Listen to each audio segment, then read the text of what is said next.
morning, and thank you so much for joining me for a Daily Spark with Dr. Angela. I am your host, Dr. Angela Chester. You know what I like to do on the show. I want to enlighten, inspire, and empower you to become your best self. Now, Scripture reminds us that the tongue is a small thing that makes grand speeches, but a tiny spark can set a great forest on fire.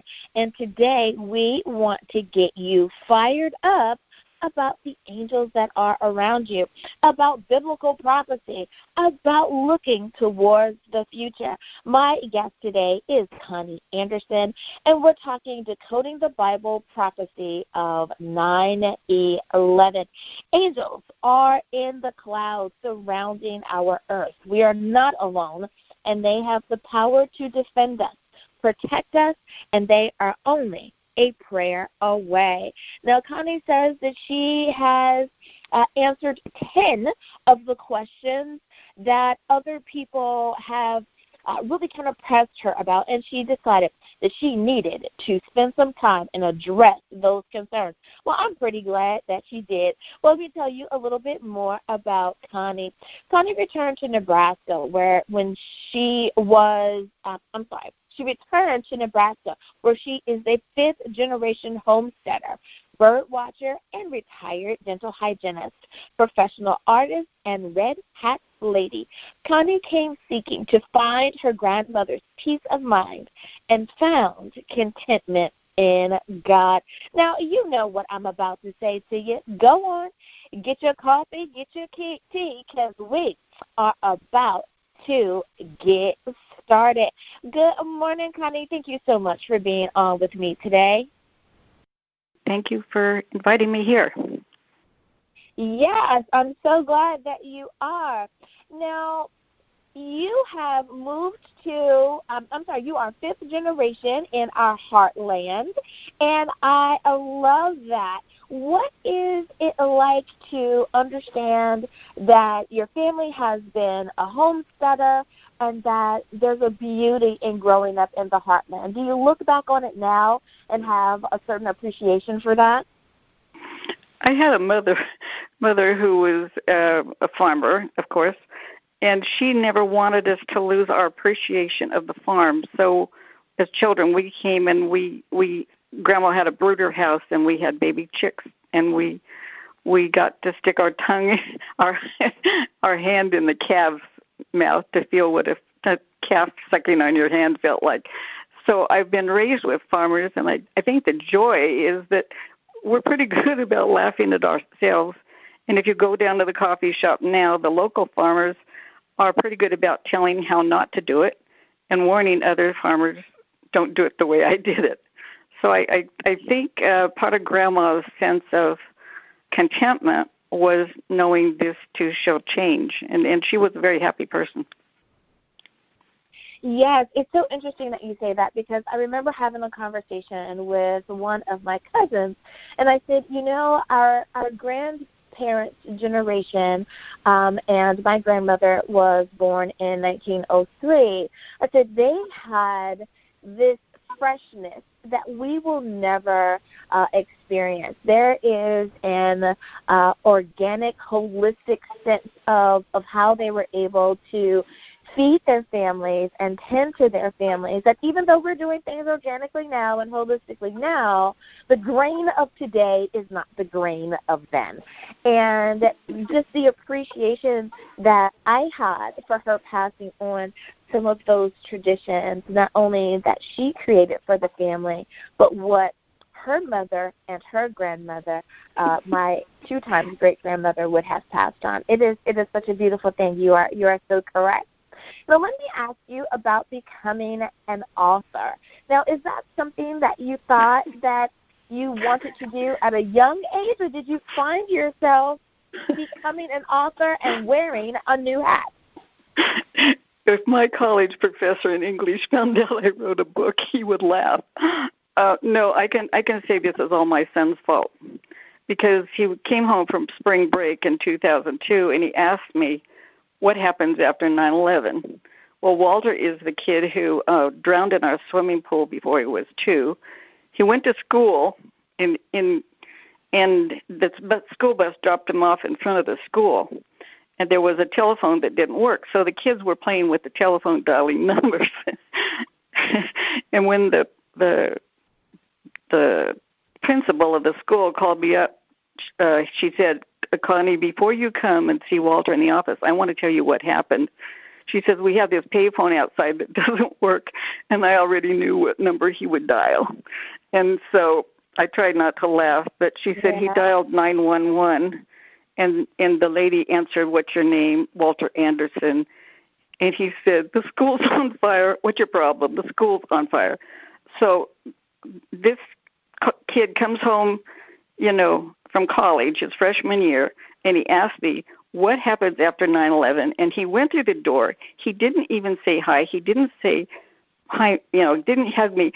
And I remember saying, "Who cares what happens after 9/11?" And we walked across our living room to my library, and he pulled out a book called Volume 9 of the Testimonies to the Church, and he started on page 11 reading about an event that would happen in New York City where the men who were building the building were not concerned about how they could best glorify God. And there was an alarm of fire. The firemen could not put out the fireplace, put out the fire. And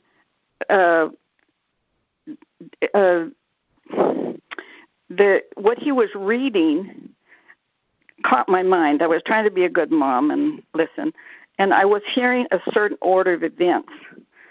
And after he finished reading, I walked to my desk and picked up a book called God Cares Too. And Mervyn Maxwell wrote, as he was translating Revelation 8:8, he said, "Imagine, if you can, a third world army entering Washington, D.C., and setting fire to the Pentagon and White House."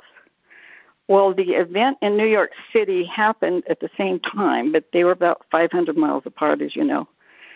And the plane that was headed to hit the White House landed in a county in Pennsylvania, the same county where my great-great-grandmother grew up, and came in a covered wagon to homestead here in Beaver City on the Sappy Creek. So was I ever planning to write a book? No. But that would lead to the next question of, why did you write another book? Because if the 9/11 event was the second angel sounding the second trumpet, then there was a third trumpet. Well, I was divorced, living in a little new gated community, but I didn't feel safe there. That's why it was gated.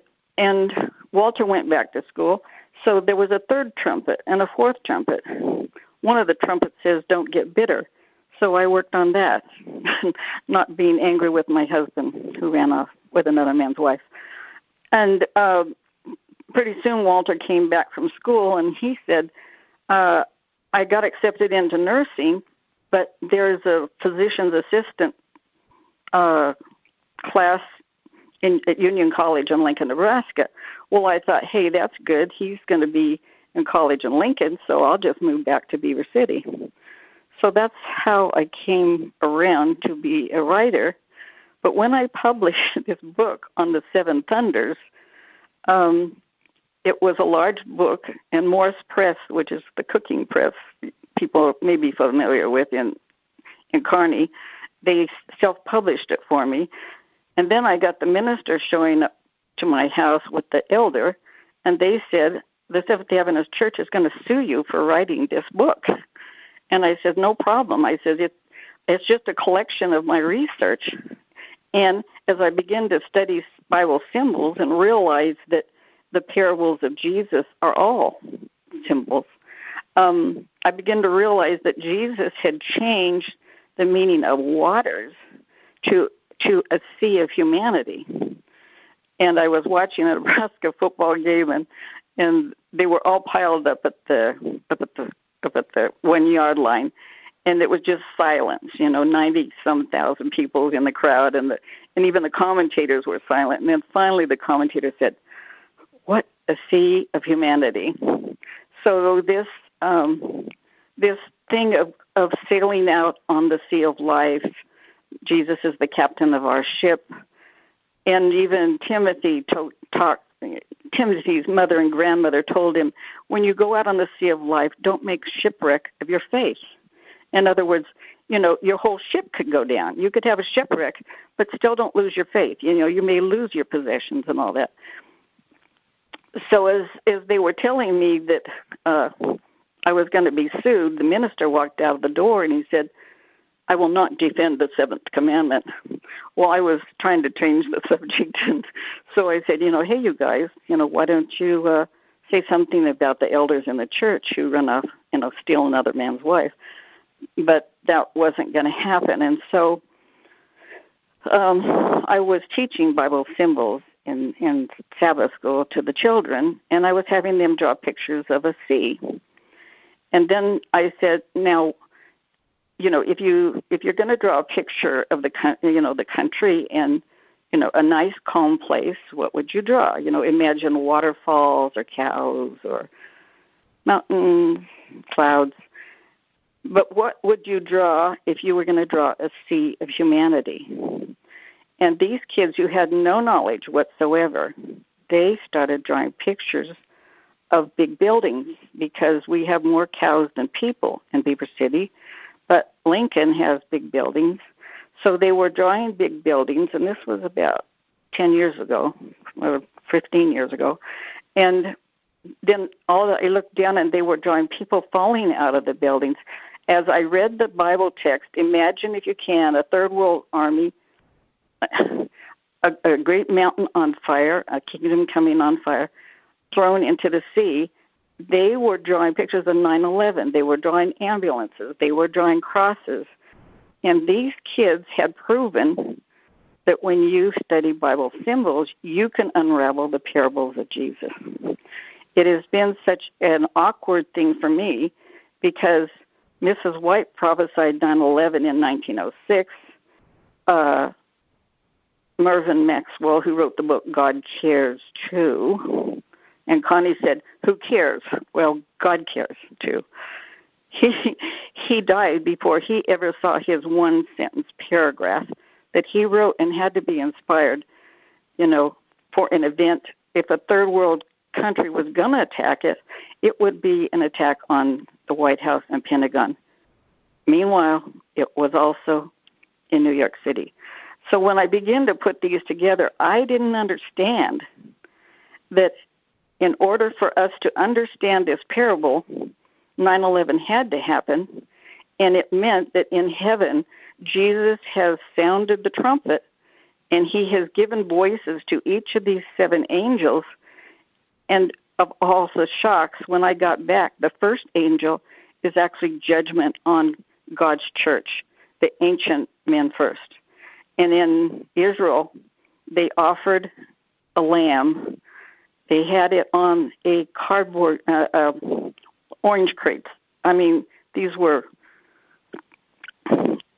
and they couldn't get the thing to light, and they were hoping God would send fire down from heaven to receive the offering, and that didn't happen. So, right. I hate to cut you off, but it is almost time for us to go to break. So, Connie, if you would please, can you remind everyone what is the title of your book, where can we get a copy, and how do we follow you or stay in contact with you?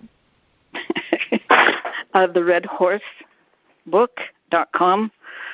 I have a blog site, The Red Horse Book, and I will be working on a website. And my phone number is in the local book. I have a landline. I appreciate phone calls, and I appreciate questions because that's what helps me understand. I can go look for more answers. Thank you. All righty, listeners, now you know where you can pick up a copy of the book. We'll be back right after this.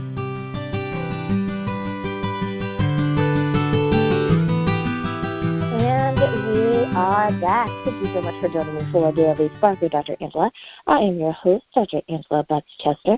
My guest today is Connie Anderson, and I am talking to her about what she calls a little book that she wrote, Decoding the Bible Prophecy of 9/11/2001. Now, Connie, the question that I have for you now is when did you do a 2-week evangelistic tour in Romania, I believe, with a group called Share Him? What was that like? I never realized until I accidentally got on this trip. I was doing voluntary work with Maranatha, which means helping to fix things up, and the lady who invited me was supposed to be the one who was giving the program, but at the last minute she backed out, so I found myself giving a 2-week evangelistic series in Romania. But what I learned was in the Romanian church, the priests are very powerful, and they tell their parishioners, if you own a Bible, if you study a Bible, and if you translate the Bible, they will not do your funeral. They will not do the funeral of your friend, and that means you will go to hell. So when our missionary students were going door to door asking if people would like to have a Bible study, the little old ladies would say, "Do you want me to die?" And they would slam the door in their face. Oh, wow. So as the opportunity came up, as I was writing the book, Decoding the Bible Prophecy of 9/11, the first question that I was asked was, who gave you the authority to write this book? And by then, I was sure that I didn't have to have the authority of anybody to do research and write books. I'm not a writer. I'm not an author. Oh, my goodness. That had to be an interesting answer. They're like, whoa, that's really different. I could see how you would definitely have to have the background to understand why they would say such a thing. Now, how did you come to move from California to Nebraska? Well, Walter had just finished his freshman year at Pacific Union College in Napa, and he was accepted into the nursing course, but I told him there was a physician's course at Union College in Lincoln.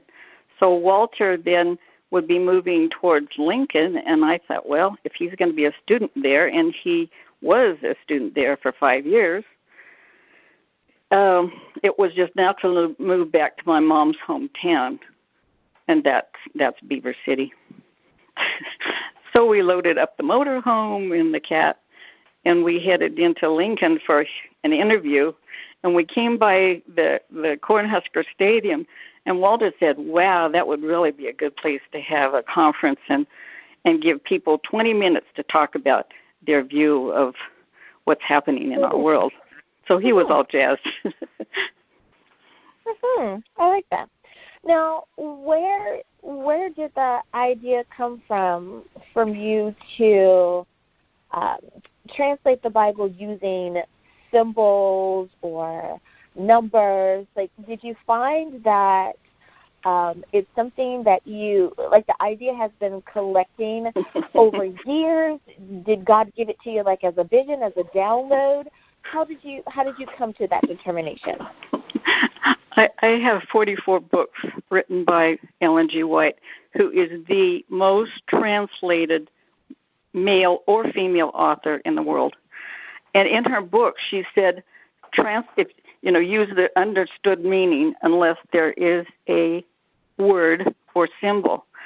So when I begin to look at how many words are symbols, we normally think the Lamb of God, that's Jesus. We normally think this little light of mine, that's the Holy Spirit shining out from us. But in the Red Horse book, the text we're talking about is Revelation 8:8, and it says something like a mountain on fire is thrown into a sea, and we said waters is a sea of humanity. But when we think about God being on fire, that could sound negative. And it could sound like a blockbuster movie, that it means that an asteroid is going to land in the Atlantic and throw a tidal wave over New York City. So number one, I had Ellen G. White. Number two, Maxwell, in his book, God Cares 1 and 2 on Daniel and Revelation, he used Bible symbols to figure out it would be a third world country. Now, we're talking about finding out now, after 9/11, that third world country could be Iran and its fanatical Islamic beliefs. And so as we realize we're in a world where we're all connected more than ever, this idea of having a fanatical Islamic, and when you go back to the Bible, there's references to their rock is not our rock. Jesus Christ is our rock, our cornerstone, our foundation. But their rock is a literal rock in Jerusalem, and it's a literal grave of their prophet Muhammad. So I've been praying for the Holy Spirit to send out his angels to finish the work. And on one trip to Jericho, last year, I was in the gondola ready to ride up to the Mount of Temptation in Jericho, and there was a family getting ready to get into the gondola, and they were disturbed. And when they sat across the street from me, the seat, this young man said, "I want to introduce my family." And the little girl sitting next to him was a Muslim girl dressed up like a Muslim, and I think his wife and his father and his mother. And then he said, "My father is the docent of the museum in Battle Creek, Michigan." And that, of course, is the birthplace of the church that I grew up in. So as we begin to talk, and he realized, I was born and raised Seventh-day Adventist, this little Muslim girl, she said, she wanted to tell her story, and she said, Jesus came to me, and he put out his hand, and she put out her little hand, and she said, "Follow me." And then he had another vision, and Jesus said, "Follow me." And then she had another vision, and Jesus said, "Follow me." And that was my prayer. Send out the angels to finish the work. So I was tickled to find her, and she was so tickled to be relieved. If her father knew she had converted, and higher up in the Muslim faith, he would be required to kill her. So from three different things, and Jesus said in the Bible, he says, without a parable he did not speak. Jesus spoke in parables, and it wasn't until this year that I realized we could understand this, because God is saying we are living in the last days, and people will be fearful. They will be worried. And so my attempt is to let you know, I have been like a shepherd watching, the signs and the stars. And it was my birthday, February 3. I happened to be in Kansas, and I took a picture of the sun between the cloud, and there was this big blue planet.